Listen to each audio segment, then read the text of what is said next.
In her book, Michelle Obama calls this part of her story Becoming Us, about the meeting and marriage that would transform the trajectory of her life and challenge her in ways she would never expect.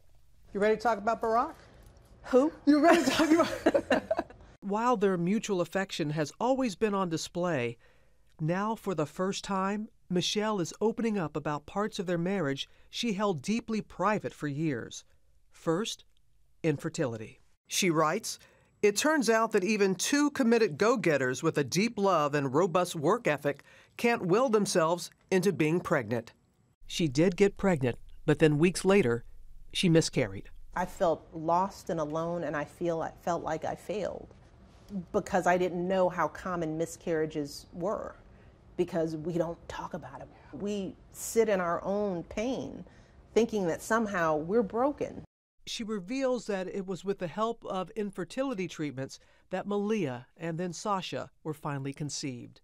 The biological clock is real because egg production is limited, and I realized that as I was 34 and 35, we had to do IVF. I think it's the worst thing that we do to each other as women, not share the truth about our bodies and how they work and how they don't work.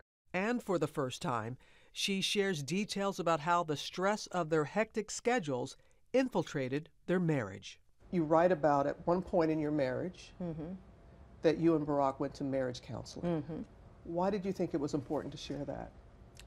For those young people out there who think that marriage is supposed to be easy, and marriage counseling for us was one of those ways where we learned how to talk out our differences. What I learned about myself was that my happiness was up to me, and I started working out more. I started asking for help, not just from him, but from other people. I stopped feeling guilty. It's important for me to take care of myself. That's not on Barack. I know too many young couples who struggle and think that somehow there's something wrong with them. And I want them to know that Michelle and Barack Obama, who have a phenomenal marriage and who love each other, we work on our marriage and we get help with our marriage when we need it.